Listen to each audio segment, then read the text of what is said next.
এখন ব্লগগুলো পোস্ট করতে তো বেশ অনেকটাই দেরি হয়ে যাচ্ছে জানো। অফিস যাচ্ছি সেটা তো একটা বটে, তার সাথে আমার বিপদের কোনো শেষ নেই।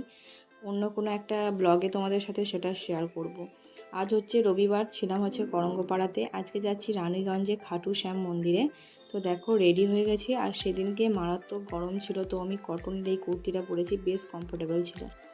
যেতে যেতে রাস্তায় দাঁড়িয়ে খেয়ে নিলাম 1 কাপ চা, তারপরে চলে গেলাম হচ্ছে মন্দিরে। এর আগেও আমরা গেছি, তোমরা সেই ব্লগও দেখেছিলে, আগের বছরই গিয়েছিলাম, তখন রাখিদিদের সাথে গিয়েছিলাম। এবার সুস্মিতা সমীরণ ওদের সাথে গিয়েছি।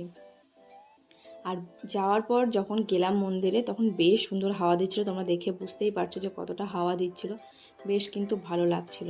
আর আগের বার যখন গেছিলাম তখন কিছুটা আন্ডার কনস্ট্রাকশন ছিল, এখন মন্দিরটা পুরোপুরি তৈরি হয়ে গেছে।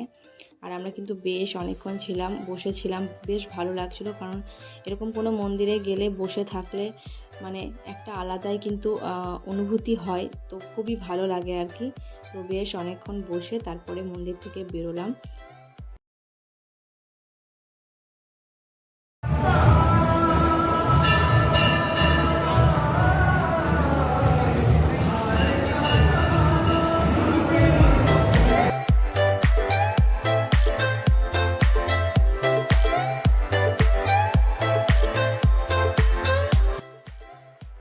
তারপর সোজা চলে এলাম হচ্ছে দুর্গাপুরে, শ্রীমতীর জিনে গেলাম ডিনার করার জন্য।